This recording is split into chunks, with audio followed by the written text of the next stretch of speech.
we're going to start recording the presentation, and after the presentation, we're going to stop and then open several rooms for networking in terms of maybe one-to-one, depending on how many people we have, so that we can, exchange ideas, similar to what we used to do when we were meeting face-to-face.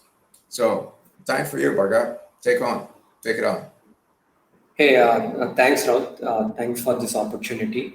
Really appreciate you getting me here and meeting with the community. It's always learned a lot of things from being in Bay Area. Learned a lot of things. So it's just that want to get back and do something to the community, and that's why I'm here. Thanks again.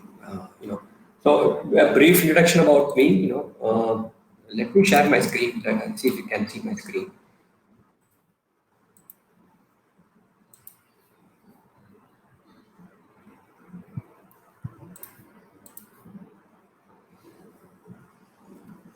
I can see your screen. Yeah, I can see my screen, right? Yeah. I'm just looking back.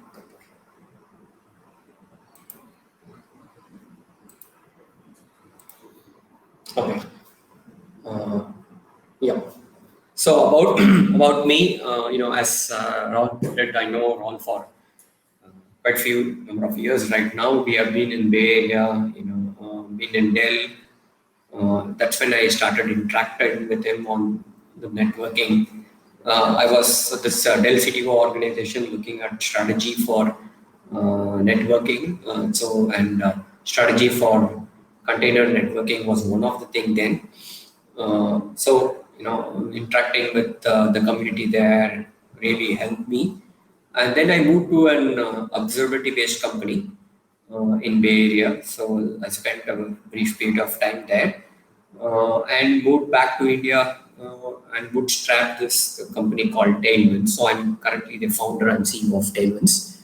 What we do at Tailwinds is we are building an enterprise-grade Kubernetes cloud-native platform. So here I am. So I've learned a lot of things in networking.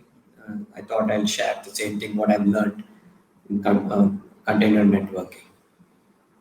As far as agenda is concerned, I would like to cover three aspects. I want to talk about the history of microservices. The reason I want to talk about the history is because that is a very important part of networking in that whole scheme. So how we all started with mainframes and how we ended up with microservices and what are the networking components that is involved is one of the key aspect to the whole story. So we want to cover some history there. Then touch upon the day one container, the Docker networking. Pretty interesting the way they the Docker really did their networking. And then we talk about multi-host networking. So this is like how things were connected, what kind of networking problems and technologies available around the space. That's what we want to cover in this whole session. I mean, there are other aspects that we are not covering. The one is service mesh, the load balancers, service mesh, and service discovery. These are a bit advanced, I would say, at this point. So we thought we'll stick with the basics, understand, the ecosystem, and then move on to, the complicated aspects sometime later, later point of time. So getting on to evolution of microservices. We all started with mainframes, right? One big app.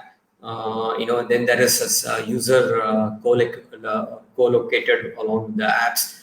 Literally there is no networking per se, right? All it had was you directly connect to the app through some system calls and talk to the application and get things done, right? It's very simple as that. There was literally nothing like a networking that involved in that sense, right? It was very basic that was happening there. Then what happened was slowly people moved on to saying that, hey, we can't everybody get into a single computer. Let's kind of have a server where the app would be running, and we would get connected everybody through a LAN system, through a different computers. This computer is just nothing but a display of whatever is happening in the app, right? Model, that's the first client server model that we all went to, but they are connected using a LAN, so local area network, right? So that's when this whole concept of Ethernet, IP address, they all came into the picture. So the apps was connected. The user were connecting to the app using the LAN network. Then what happened was slowly this client server model became very popular, and people were trying to innovate on many aspects of this client server model. So initially the app was the single monolith blob that was there, and it got kind of splitted into three different aspects, right? Simplistic application. You had a web front end, then there would be application, and there would be a database, right? Sometimes they also call it a LAMP stack. It's an old terminology. And the way this architecture evolved was this part kind of broken down. This monolithic app that we know of in the the initial client server architecture kind of got splitted, and also it was confined to the LAN environment. It also kind of moved over the internet. So you can have your server running anywhere in the data center. In those days there was no cloud, right? Just we are talking still with some private cloud, if we are to use today. There's no early this century, there was no Amazons of the world or Googles of the world, the GKEs of the world, the Google clouds of the world that existed. So, but everybody were running it in some server somewhere in the world, and you would have them connected to the computers that you had, the laptops and computers. Even the handheld devices were not there then. So slowly, this app, what happened was, it was like, they wanted HA. Not only they wanted HA, they wanted to be closer to the customers. So they kind of splitted the app and ran into different locations. Also, they ran into, wanted to run from a HA perspective, they wanted to create many instances of this application and kind of run it in different places. All they need to do is, one of the important things they need to do is synchronize the database between the applications. But the web front ends or applications can be they don't have to synchronize. So they made sure that the database alone had to be synchronized. So it's kind of a pet and cattles that we talk about today, kind of existed, but not to the level that existed, that exists today, right? So kind of that existed, and of course, again, internet, you would connect it over an internet or a VPN connection or an MPLS connection. The point here is that the server virtualization that happened at this point kind of splitted, democratized the applications bit more than what the client server used to have. Then slowly, right, this microservices started to started to appear. Like it kind of broke the app into very, very small applications, right? The earlier day, your web application was one app, then your middle tier or application layer that we say was a kind of a blob. But today, this application layer in itself will be broken down into 15, 20 components. Your database itself is into many components again, right? The kind of, you kind of split it into many components there also. So you kind of broke the application still more into a smaller components, and, kind of, again, the way you want to deploy this in either in a single VM, or I mean, one set of stack into a single VM, or you want to deploy it using, the container orchestration system, such as, today Kubernetes, and, kind of create a cluster among many nodes, and, want to schedule them anywhere in the cluster. So that's the architecture that we see today. The more and more the applications are becoming smaller, and the number of instances, or the number of the smaller applications has really increased a lot than what it was before, right? So the reason this became very popular is because on 3-4 fronts, right? One is purely driven from a business perspective. Hey, given that from a business point of view, the applications are, given that the businesses are moving fast and things are changing. For example, in today's COVID world, you want to have a feature that you want to deploy it as soon as possible, rather than waiting for 2-3 months to go live, right? You immediately deploy this application, and it is already there. And once you develop this software, immediately you deploy that in production, and people start getting that feature. This so-called CI/CD that you do,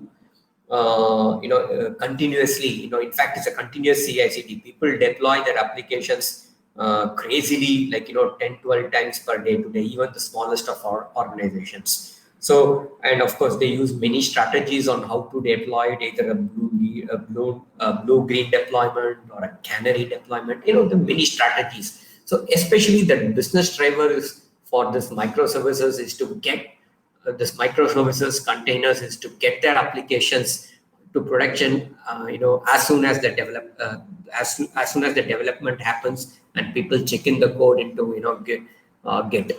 And also, right, they want to build an architecture. They know that to have a single instance of application running, 100%, is reliable is so hard. And also making sure the infrastructure on which these applications are running, make it 100% available and reliable is so hard, right? So they wanted to kind of create a backup strategy, backup instance HA strategy, and make sure that the availability of application is close to 100%. I mean, getting 100% is hard. Close to 100%. Also, it scales. When there is a sudden spurt of traffic or resources is required, the system automatically scales and scales up when more resources are required, and it kind of scales down when limited resources are needed. So, kind of this approach is what drove the whole paradigm of moving to microservices, containers, so Kubernetes today. So what I have seen also, right, it is not just for the enterprise applications that this whole thing is happening, right? Even for 5G, blockchain, IoT, every deployment today I've seen, they've all converged and consolidated into this cloud native microservices architecture.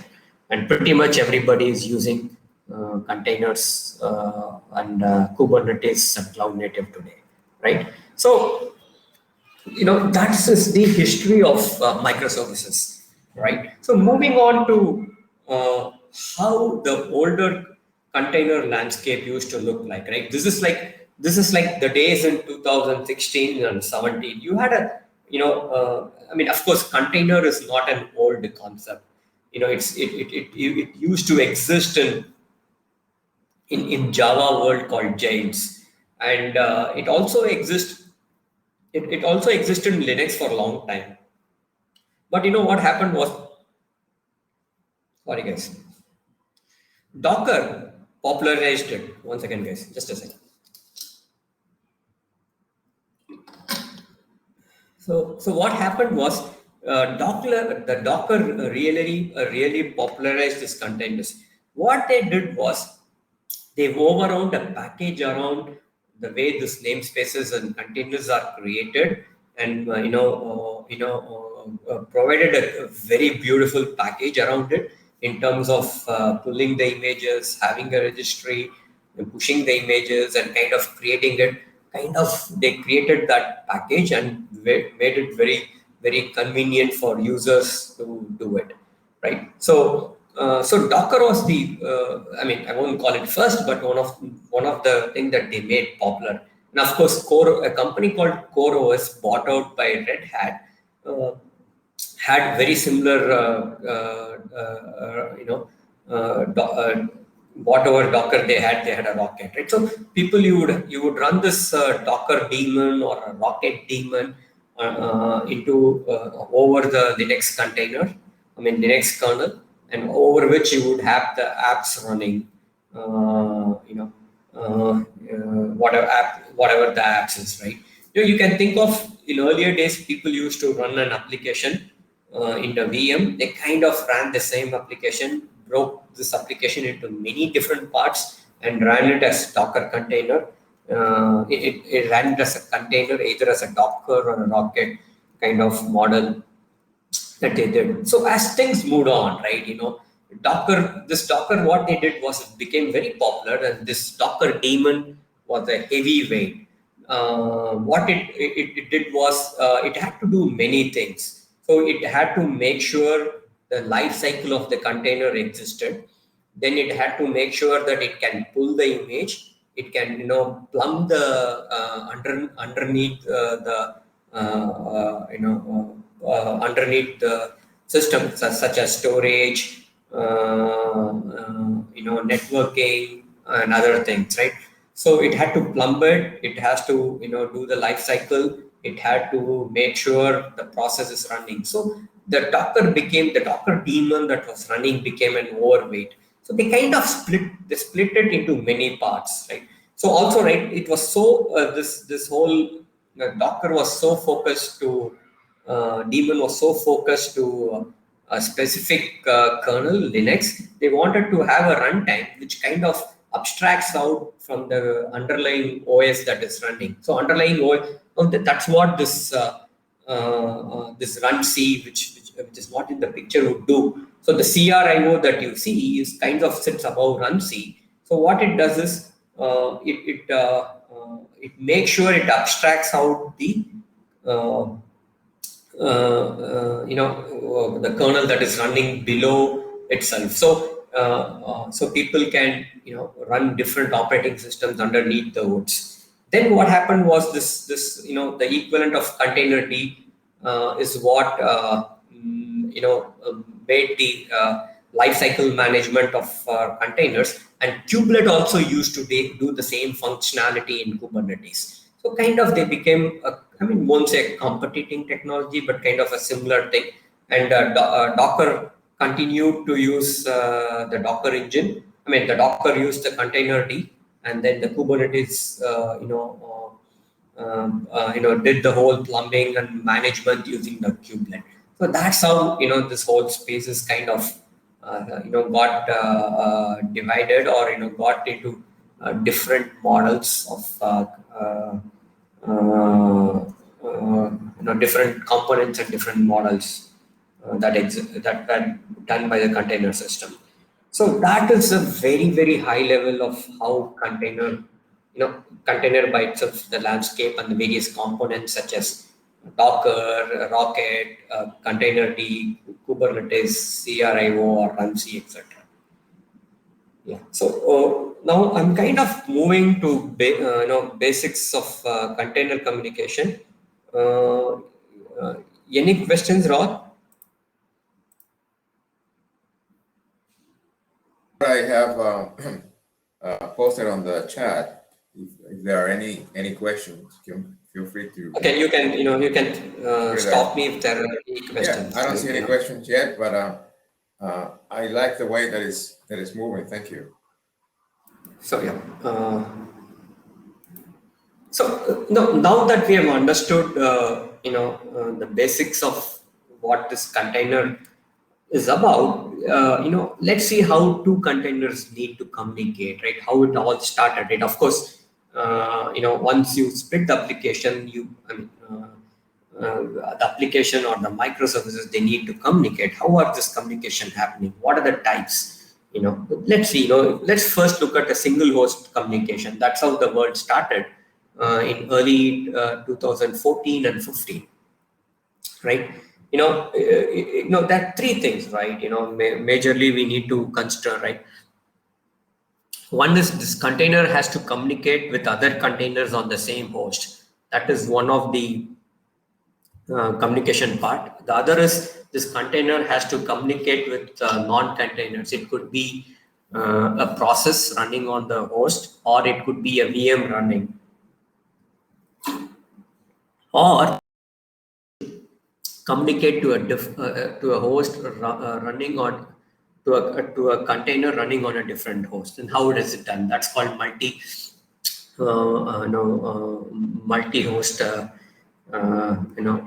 That we'll talk about.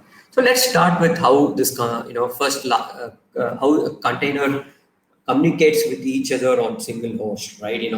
The simplest way is you have a container, it's two different process running, a typical Linux process running, and you create a pipe between them and make it work, right? So basically think of a pipe as a single cable, and you have one end of a cable, you plug it into one process, which is one container, and other end of the container, the cable, you plug it into other end of the containers. So very simple model, very straightforward. But once you scale, if you start running many containers into a single host, you end up creating one-to-one pipe between all the containers. So which is again becomes very complicated. So what you do is you create a bridge between them. Okay, so you have, whenever a new container is created, you attach it to the bridge. So then all you need to do is, hey, you have a bridge. If there are 50 containers coming into a single host, everybody is connected to the bridge, and there you go. It becomes a very simple communication system, exactly like the LAN that we saw in the earlier slide, where you have a LAN network, and basically LAN is nothing but a bridge, and then you connect your systems, your clients there, exactly some very similar, and that's how you connect it. And this bridge is called Docker Zero Bridge. That's how this whole communication pattern started in Docker, right? This is one of the pictures I took from an Nginx container networking book. You can see that in this case how this whole thing worked, right? We talked about the Docker daemon. I just wanted to lay that out here. Then there is a client when application, when you create a Docker container and you do a Docker run, we'll see some examples there, and it will go and talk to the Docker daemon, who will pull the image from the registry and who will plumb all this stuff using lib container. The concept of lib container existed before. That's what kind of modified it to container D and all that, CRIO, etc., and all that, right? So so kind of this is the model that that whole Docker used to work. So the Docker networking, single host networking, had 4 different modes. That what you see, right? Each one had a different purpose. So the default mode is called a bridge mode that we saw. So when you just install a Docker into your system, let's say a Linux system, by default there is a Docker bridge created, right? So that's called a Docker Zero Bridge. So typically, if I have an example here, let's look at the example here.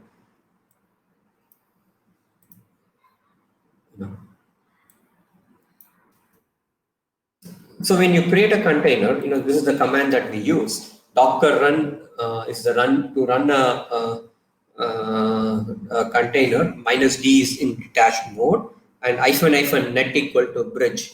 You don't have to specify that. You don't have to specify that, because by default bridge is the default networking mode, and I'm kind of running a Nginx container, right? So let me say there's no containers running. So if I do ifconfig, you will see a Docker Zero Bridge.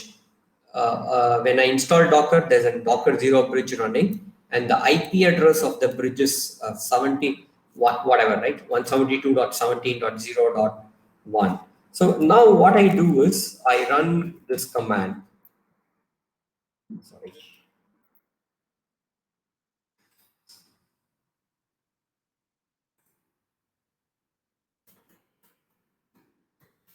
So I run this command. So what I mean, from the picture that we saw, I mean, if the image is not there in the local, it will go pull from the registry, and the runtime will go and create a Docker container. So if I run this Docker container, you see a Docker running. Now let's get into this Docker and see, right? So this is again, if you see that this mode is called a bridge mode. We saw that the IP address of the bridge is 172.17.0.1. So and what we also saw was when you create a container, there is a kind of a Ethernet, your cable, a kind of one. There's a cable attached. One end of the cable is attached to the Docker bridge. The other end is connected to the Docker. So let's get into the Docker, right? So if I do if config here, IP address show, I have to install. Let me install a few components here.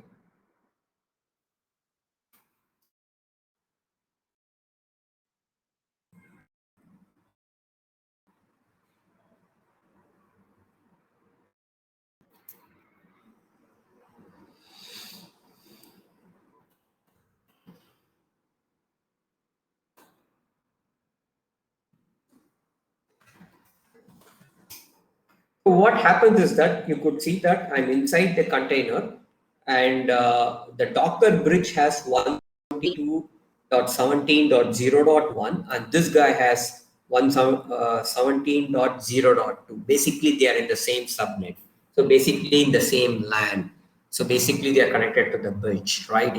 So so this container is connected to the bridge, and the communication happens from there. And if you have noticed this, I did an apt-get update, and also I installed net tools. Basically, to just going outside to the internet and getting the necessary package from the mirror sites to install it. So there underneath the hoods there is IP tables running, and Docker, in fact Kubernetes, everybody leverages IP tables a lot to connect to the outside world. That's the NAT we talked about, right?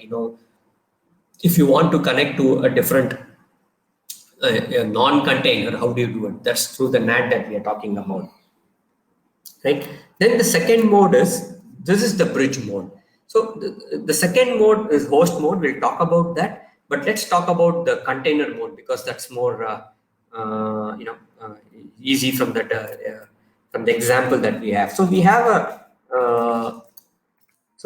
a container that is running called Nginx. Now we want to create another container and attach it to this container. So basically, what we mean by attaching is this, right? Okay, let me go to the slide set. So what you see, this is the we have the VM. I mean, this is my machine. I have an Oracle VirtualBox running as a VM, and that has the IP address 10.11.181.112, and I have a Docker bridge running, and these are the containers that is connected to it, right? Then this is just container mode. What I'm doing is there's already a container running. I'm called one. I'm going to attach this container to one so that this container two does not have to plumb many things like networking, storage, or any other aspect to it, right? So the reason we are doing this is, right, you want to take the application lifecycle. If container one is an application and container two is a different application, you don't want both of them to be clubbed together from an application lifecycle point of view. So basically, right, you can let the container one to create the plumbing, and you can have the container 2 to use the same plumbing. So if you want to upgrade container 2, you can just remove container 2 and create a new one. And by the way, this is how Kubernetes works. The pod that we talk about has minimum two pods, two containers running. One is a POS container, which is the one which creates the the underlying plumbing, and the number 2 is the actual application that we have is running as a container number 2. So when basically it kind of diverses the plumbing and the application, so that one can just upgrade this 2 alone and make sure the one continue to exist, right?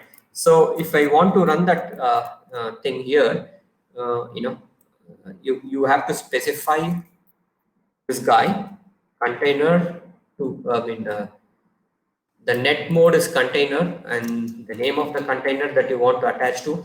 So let's run an Ubuntu container here. I'm hoping that Ubuntu app update.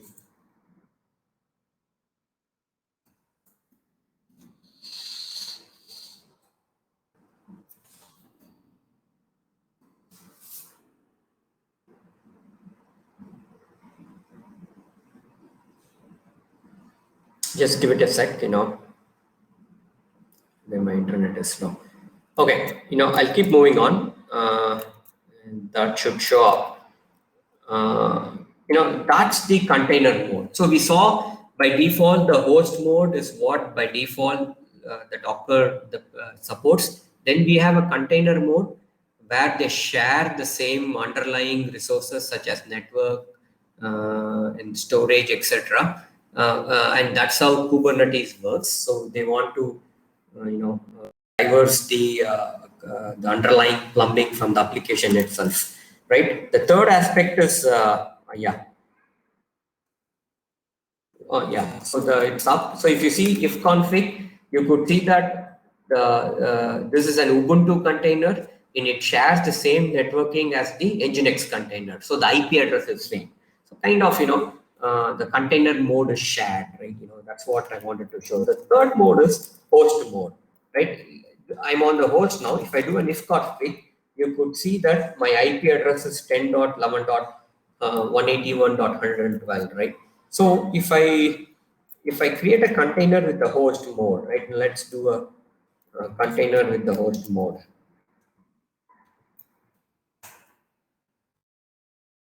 The container is this is the name of the container, right?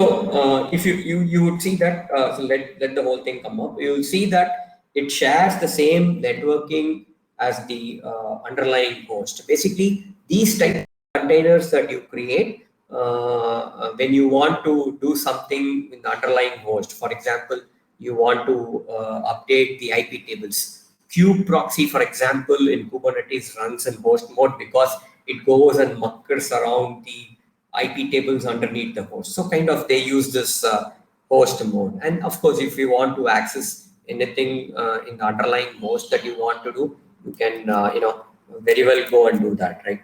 So you could see that I'm inside the container, right? If I do if config, you could see that it shares the underlying networking here. And you could see that whatever, right? The IP address of the Ethernet interface 180. So basically, it is in the host mode. And then this no networking mode is you just create a container. There is no connection between. It just comes, does something, and goes off. Whatever, right? It does not share any networking. It does not want to communicate with any system. I've not really seen anyone using this, but yeah, it does whatever it does, right? So that's the no net. Now, having heard this single host networking, let's move on to multi-host networking. This is another bit complicated topic. When things were evolving, there are many different and things to it. But let's try to cover as much. What we can here in this session, right? So this, like so when you install a container, install a Docker, you would see that in two different systems, you would see that the Docker bridge has the same IP, and also the containers that is coming out is from the same subnet as the underlying bridge. Right? So then how will you communicate, right? We all know that the communication happens through IP address. How do we communicate then, right? So the way initially the Docker did was they did this IP tables, NAT and PAT. So whenever a packet goes out of, when a C1 wants to communicate, they would expose, if they're running on port 80, they would expose on underlying host 100. If another container is running again on 80, they have to expose 200. And this becomes too complicated from a service discovery point of view, right? Now you have to maintain the port number as well. So this does not really work, but Docker continued to do this for some time. So then there's this whole Flannel came into picture, right? It abstracted out, this whole thing. They added something called a Flannel overlay. It's a purely an VXLAN overlay. So they added a VXLAN label to it, and they started communicating with each other. So this whole abstraction of the natting, patting was not required. But eventually, there's still the whole Flannel thing is, was done through VXLAN overlay that you see on the right. So Flannel is still popular. If you install Kubernetes by default, today you get Flannel by default, right? Then the WeaveNet was a very popular plugin then, and I think still people use Weave for different purpose from a GitOps perspective, but from a networking perspective, yeah, Weave is not that popular, is what I see today, right? So what it did was it created a Weave router on each of the hosts. It is, think of you running a routing protocol into servers, right? So this routing protocols communicated with each other to exchange routes, and then the Weave kind of connected them from one host to the other host. So it's another a routing protocol that you have to do, and kind of use this routing protocol to communicate routes, and then make sure to send packets across different hosts. So we had other advantages. They were able to encrypt the packets and send it. That was the biggest advantage we've had then. Then this project Calico, I think, it is very popular today, because what they do is they use the native kernel, Linux kernel, or as their routing scheme. So they don't use something like Weave that they run. Weave use a router per se, which actually all packets goes to the CPU, to the application to get switched. While in case of Project Calico, what they did was they leveraged the routing schemes available in Linux kernel.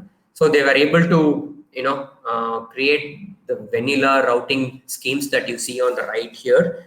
You kind of directly say, hey, if you want to connect to this container, send it to, if you want to connect to 10.0.0.2 container, send it to 192.168.0.45. So he will take care of forwarding it to 10.0.2.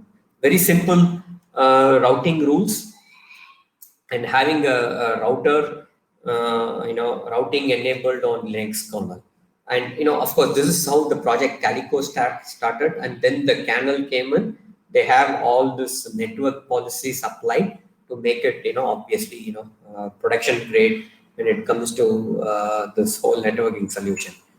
Then there was some point of time this plugin called IP VLAN and Mac VLAN got popular.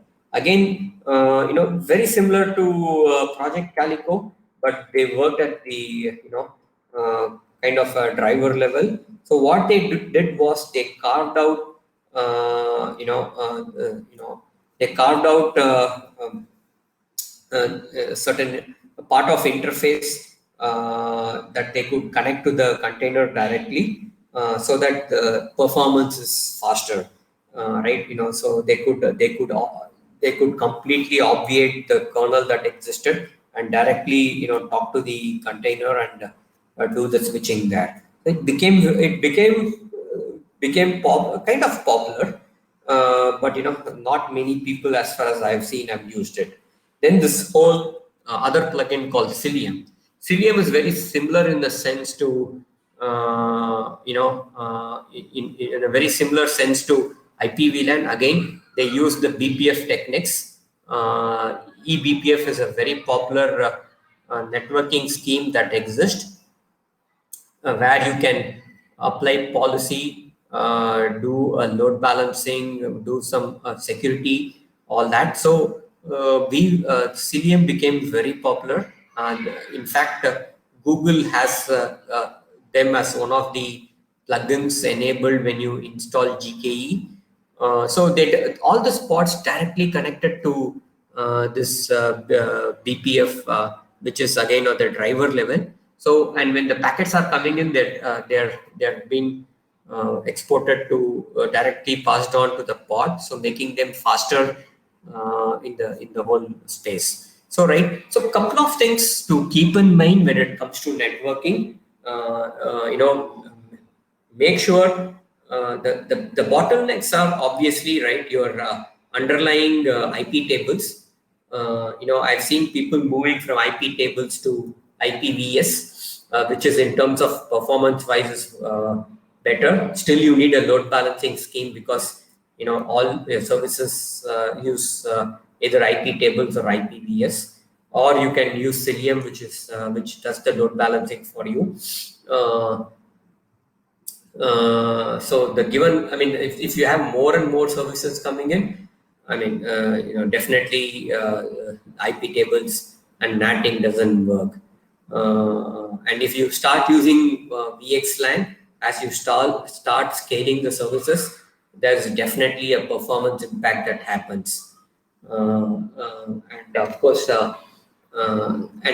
today, we have even when the Docker container or pod comes up, we really don't care about what IP address, etc. that or what the way we used to traditionally think. It's just that you just start making it work. So it became literally commoditized in that factor, right? So these are things. So for example, these are the performance number. TPS stands for transactions per second. You could see that Mac VLAN or IP VLAN definitely has better performance than your bridge-based and VXLAN-based. So, I mean, if you really want good performances networking, then you may have to choose the right networking plugin that you want to have. But frankly, from my personal experience, people still traditionally go with bridge mode, VXLAN mode, the Flannel mode, or they go with Calico.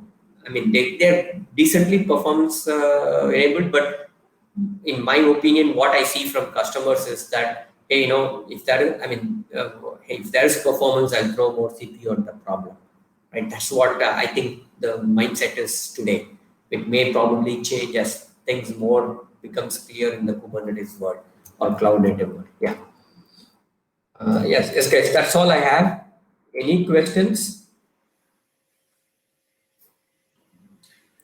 What would be the what do you see is the next thing in networking? See, these are the fundamental networking that was of there earlier, right? But things have moved on to service mesh, and no, service discovery and service mesh. These are the two popular things that started coming in. Then you had this ingress. These are the three aspects, right? There is a real competition there in service mesh, especially, what kind of features that, everybody is adding there. I mean, today, in my opinion, the service meshes, each of them are really overloaded. They are doing everything that they could do, right from monitoring to logging to security to providing performance, etc. Right? So everybody is taking every aspect of whatever is there. So I think in terms of plumbing, it's a solved problem. In Yeah. terms of performance, it is still an open problem. In terms of monitoring and visibility, it is still an open problem. Okay. Now, the most important thing that comes to mind for me is thinking about the audience. How we're going to share this presentation with the local community.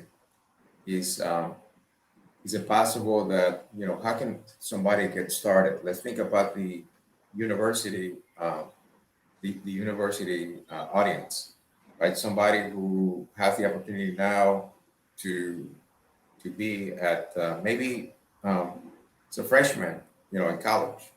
They just completed high school and they're moving into college, or they're the first year, the second year, or even the third year.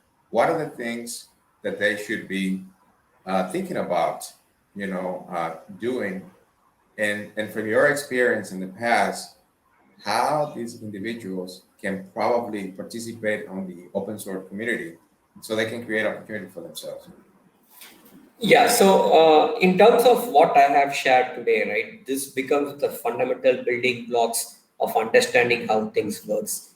So my whatever examples that they see in Docker, try it out and see, then moves towards multi-host networking, understand how it works, right? Still, I find a lot of gaps when I go to the customers and see, hey, how these two communicate, I have no clue, right? Especially from a debuggability and visibility perspective, people are lost, So, but understanding these fundamental basic things really, really helps.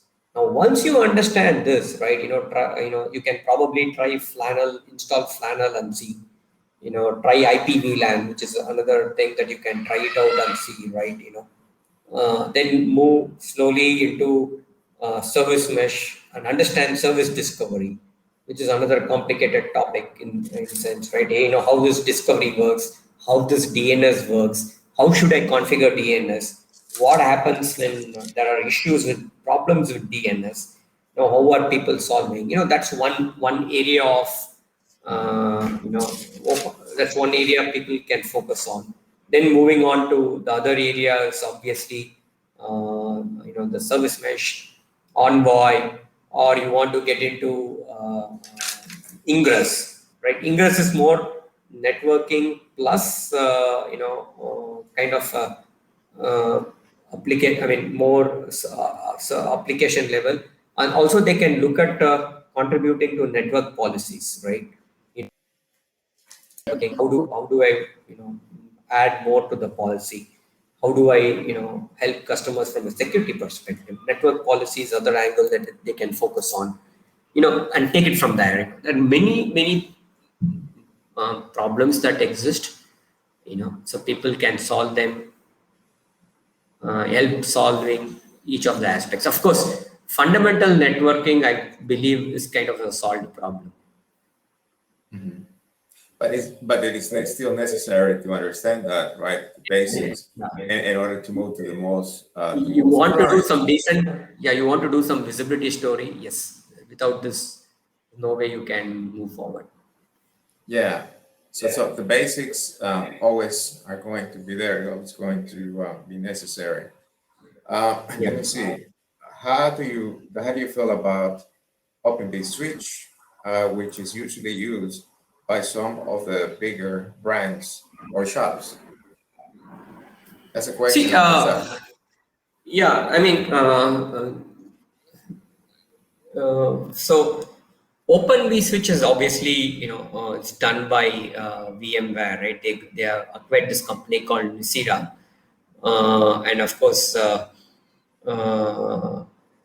they are using Open vSwitch. So, this is like my probably an old information. What is new, I don't know.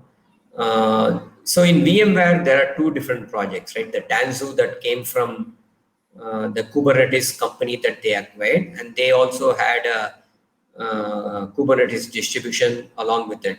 The older one was using, the original one from that came out from VMware was using Open vSwitch called Oven. So overlay networking, container overlay networking, OVN is what they called it. So that's what they were using it. But for you to use OVS, again, you need to have a distributed way of exchanging the routes in the system. How do I like the way the Weave used to do, right?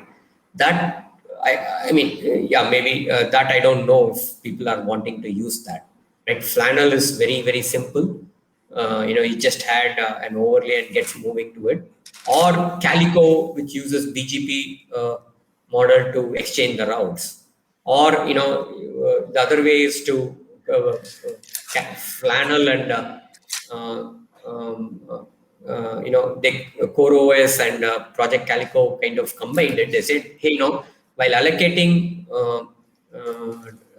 IP address to Docker Bridge, I will allocate a different set of subnets, and these subnets are reachable magically from underneath the hoods.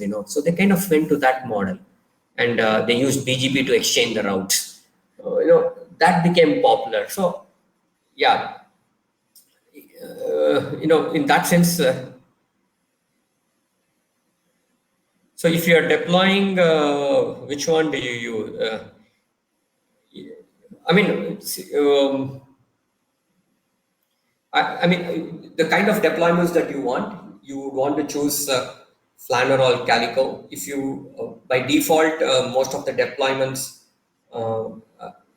provide Flannel. If you're not really interested, if you're not really performance is a big issue, go with Flannel. But if you think performance, if you start scaling and performance starts to show up, you have to move to Calico. That's one.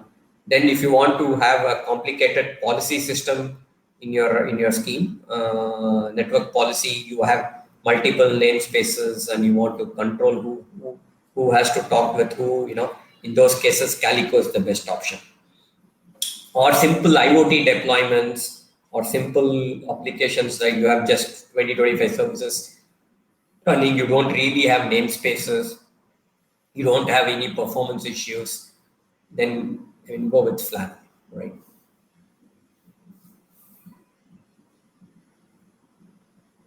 Hey, thanks, Boris. Appreciate your time here. Thanks, Oscar, as well.